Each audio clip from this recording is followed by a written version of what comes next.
Welcome back to the continuing story of the Hunter and the Sphinx. It's been quite a while since we last visited Hunter and Tien as they made their way into a new world. So, as we resume our tale, they've just completed their first day in mission in the Adventurers Guild in the new world of Tirisfal. And they're having breakfast at the inn, discussing what they'll be doing going forward.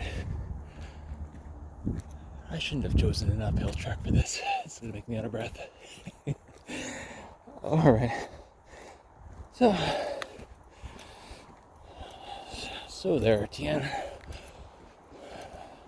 I'm thinking I'm going to need something besides my earth weaponry for going around in this world. That I don't want to attract any unwarranted attention from anybody.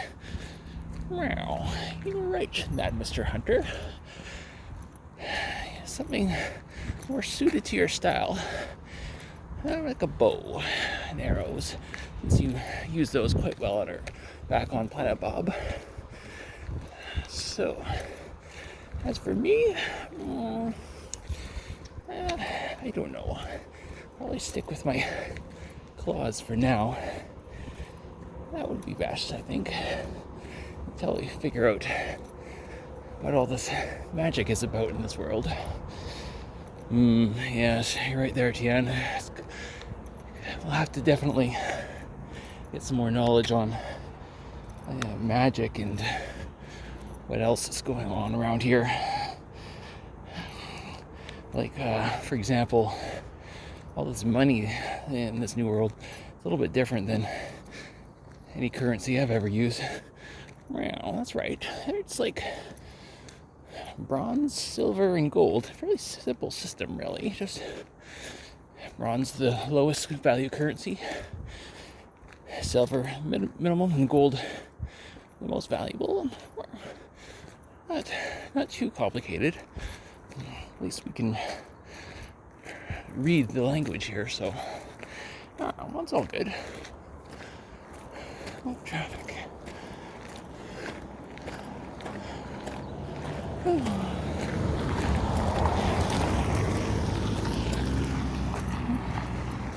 Traffic.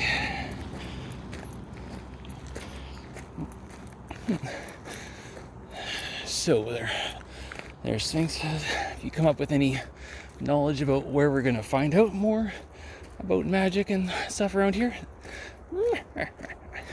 indeed, I have come up with the perfect location to go.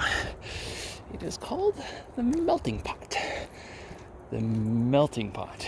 Well, that's an interesting name. Tell me about it. Well, you see, there are many different magical schools in this world, but there's one place that teaches the beginner levels of most of those magical schools, called the Melting Pot. Fortunately, the other schools don't really like it.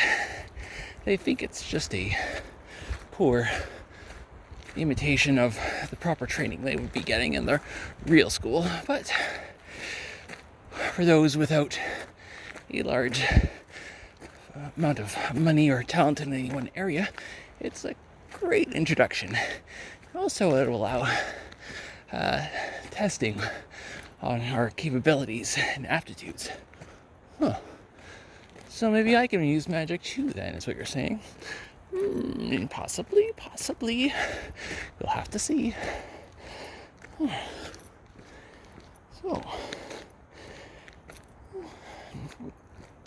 So, what else can you tell me about these other schools of magic? You said there's a bunch of them? Yes. We've been to one of the schools already. I hesitate to call it a school. That necropolis with the stinky undead. Oof. Of course, they work on working with the undead, and they have some curses and death magic. Huh. Well, I guess I'm not really interested in going there myself. No, me neither. Next is the solarium. They have mostly fire and light magic with some wind or air magic. And then we have Temple of Earth, which has rock and earth magic, and they make golems. Very interesting. And then there's the Wild Glade, nature magic with some earth and life magic taught there. Next, we have an interesting one, the bathhouse. The what? Yes, indeed, the bathhouse. That's a strange name, but they teach water magic, some ice and air magic, and in the larger cities, they maintain public baths, and the novices do that as part of their training. Okay, that could be interesting, but putting that one aside, what's next? Also, there's the Storm Tower. It's mostly air with some other elemental magic. And there's the Shadowed Enclave. Shadow Enclave has shadow and light magic, and they teach some death spells at higher levels. You can definitely see them working with the Thieves Guild as pretty much a training and recruitment center, eh? I suspect that is so. And then of course that brings us back to the melting pot as the final one. Yeah, so those are the main schools here in Terracefall. So also of note, most of them have similar rankings in their educational system. They start with beginner and novice and apprentice, master, grandmaster, and finally adept. Well, it might take a while to get each one of those high ranks, but at least we should be able to advance in some of them, I would think, eh? No, I would think so. Anyhow, that covers the basics of what I've learned just from general knowledge around here. Alright, so, well, what do you say we go to that melting pot now and see what we can find out of ourselves? Excellent idea. Follow me. And so off they went to the melting pot. Entered in, discovered that the testing was free for anybody who wanted to get tested for their capacity and aptitude bonus. So the person at the counter tested Hunter first, discovered that he had a low mana capacity, but he had rapid refill and a moderate aptitude for shadow, light, and nature magic, and low aptitude for the others. And when it came time to test Tien, Sphinx had a massive capacity and refill rate, and she could pretty much get a job as a man and battery in a rich person's place if she really wanted to. And at that, the counter person yelled for Master Bolton, come, we need you at the front. So Master Bolton appeared, and he said, "Oh, hello, I am Master Bolton. I trained at the Solarium, specialized in fire magic. Who might you be?" "Well, I'm Hunter, and I'm Tien." "Oh, well, nice to meet you. It seems that you've gotten my assistant all flustered today." "Well, I guess my mana is a little larger than what would be expected. Let me look at those numbers here. Oh my. Oh, indeed. Forgive me for my lack of articulation at the moment. I am a little beyond flabbergasted at the sheer size of your mana pool. Wow. So, let us test for aptitudes and see if you have some aptitude to go along with those numbers. As I ran through the various schools, discovered that Tien had very high aptitude for fire, earth, nature, life, and death, and high aptitude for light, air, rock, water, ice, shadow, and unsurprisingly, low aptitude for necromancy. I didn't think I'd be good at necromancy. Those things stink. I think that one low is more than offset with the numbers that you have going on here there, Miss Tien. Yes. I'm pretty sure you could excel at any magical school around here, or anywhere for that matter. So, Master Bolton, I had a question for you there. Is there something, involving magic of the mind? I haven't seen that tested for in any of these places. He says, well, young man, that is indeed a subject for debate among various magical scholars. There is no particular school that teaches mind magic officially, but it is known that amongst the highest ranked members of various guilds, there are some who possess various skills involving magic of the mind. So, yes, it does exist. So, Master Bolton, I have an idea for you. I mean, it's not really a proper test or anything, but maybe try thinking through all your runes for all your best fire spells, and I'll see if Tien can get a feeling from your thoughts on what your best spell might be. That's a great idea, Mr. Hunter. I think that would be an excellent test. Well, Master Bolton agreed. I said, why not? I guess no harm in that. So, Tien deftly laid her paw across Master Bolton's arm while he began to think through his fire spells from lowest to highest.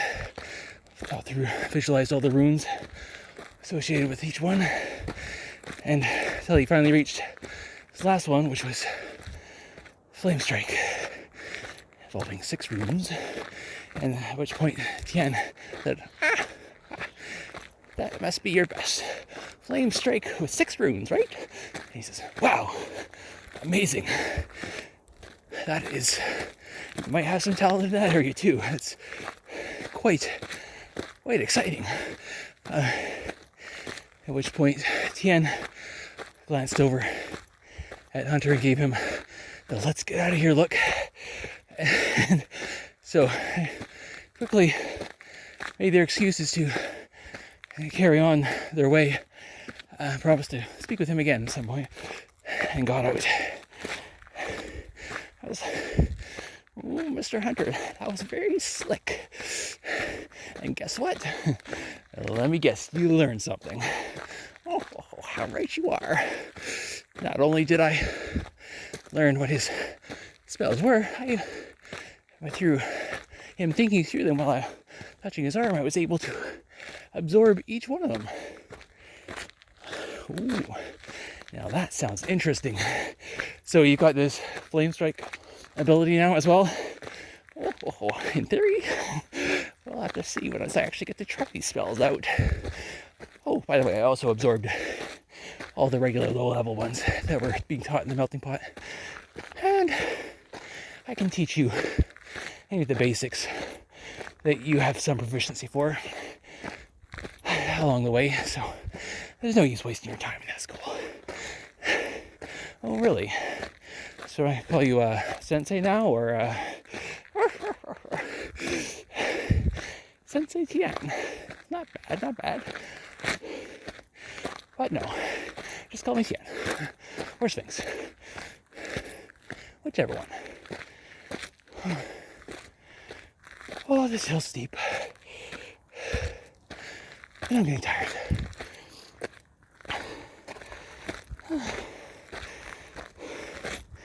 Alright, where are we?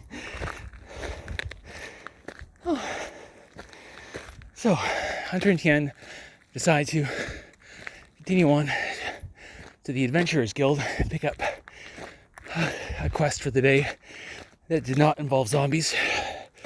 Because who wants to fight stinky zombies? Not the Sphinx. So, they picked up a gathering quest for a certain type of flower and find some directions as to a meadow where they might find some. And off they went. Off on a walk. Finally reached the described meadow and indeed found enough of the flowers to fulfill their little gathering quest. And on the edge of the meadow was the beginning of a set of woods, a forest of some size. I decided that they were going to go in the forest and test out some of her spells on any monsters they might find. So, as they journeyed a little ways into the forest, what did appear but a very strange teddy bear alien looking creature, just above Hunter's knees in height, with a long snout. It looked like a proboscis. And, well, that's a very strange creature. If it's all by itself like this, it's probably actually dangerous, so how'd you try your spell at range there, Tien? Let's see. A simple air cutter should be a good test of a low-level spell. Let's see how this works here. Visualize the runes, aim, and whap. Suddenly, the little creature's body was in multiple pieces across the forest. And what did you just do to that thing, Sphinx?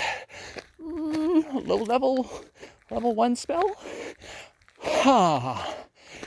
Yes. There's not enough of it to identify it. Do you happen to even know what it's called?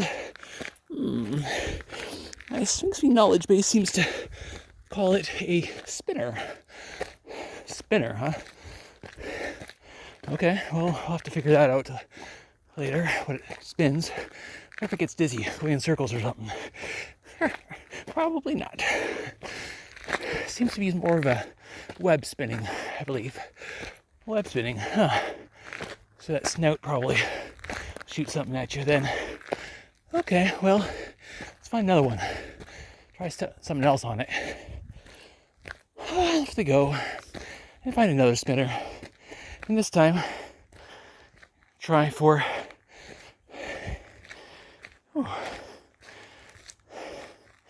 I'm warm. Try for a shock attack. Alright, Sphinx. Easy lesson on the power. One low level shock. Alright, here we go. And visualize the runes. Aim. Launch.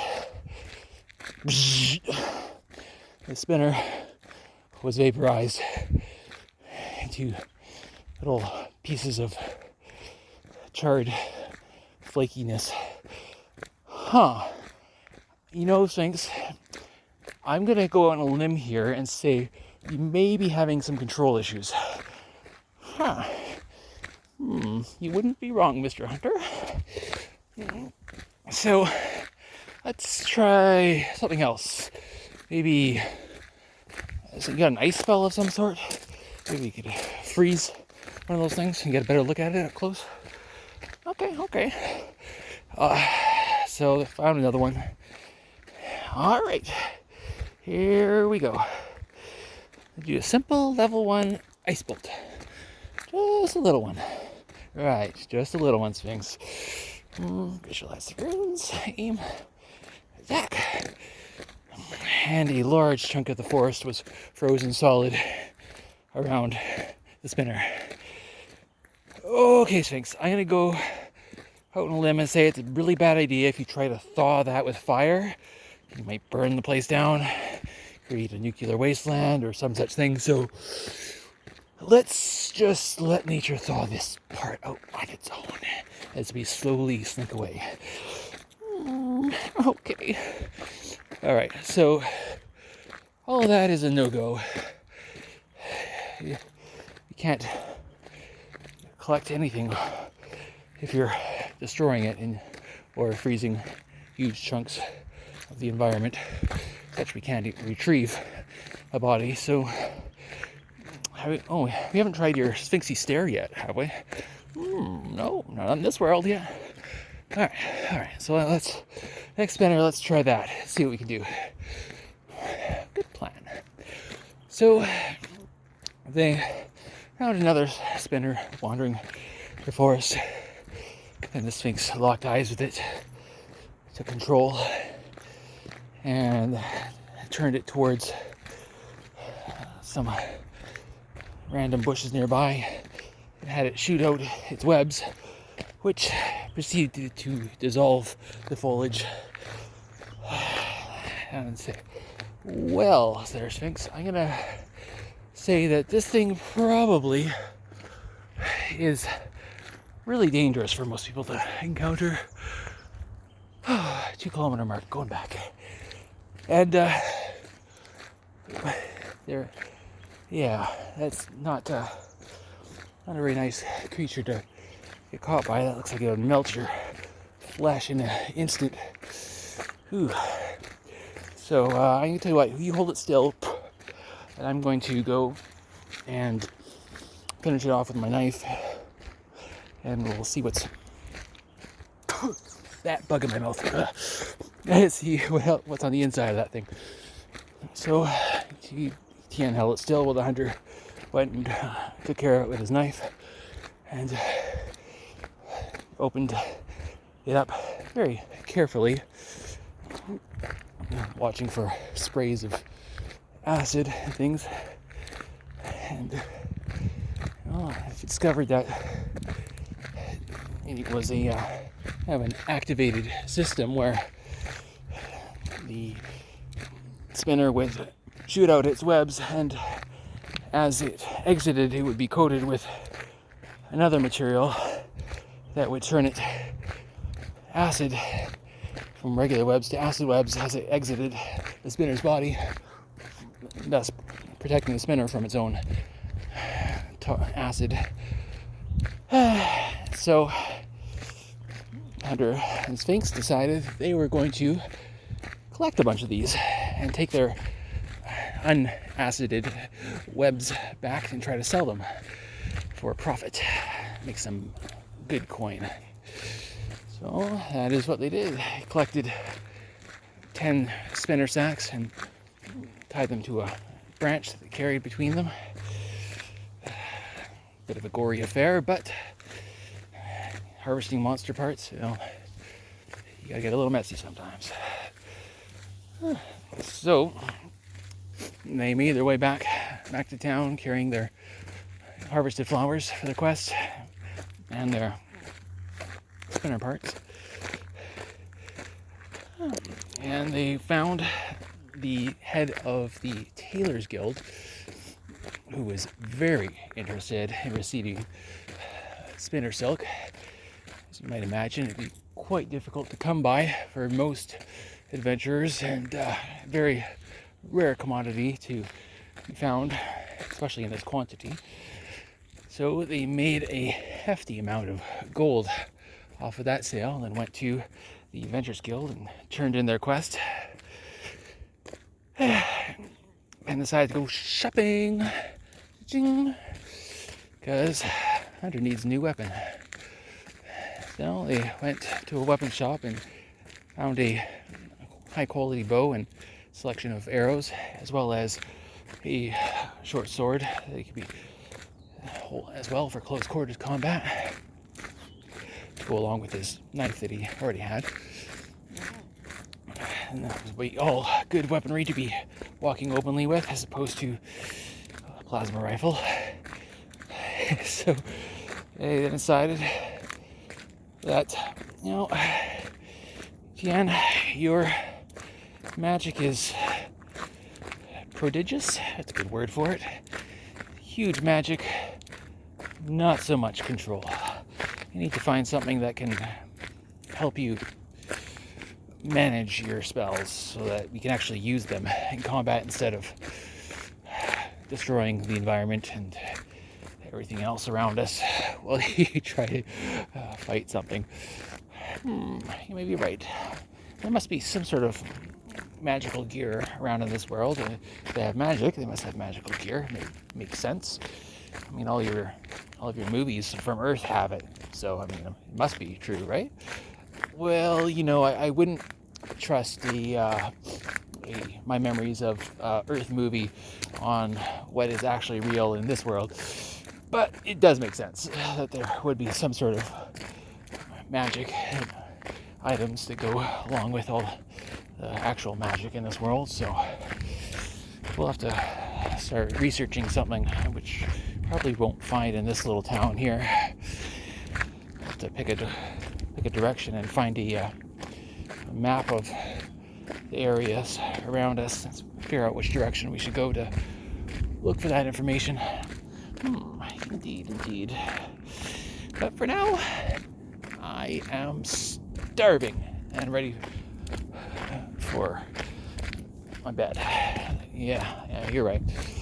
We'll have to continue that after tomorrow. But I think we learned a good amount today anyway. Just have to keep figuring things out as we go. Back to the end we go. How to tell you. And that concludes today's adventure.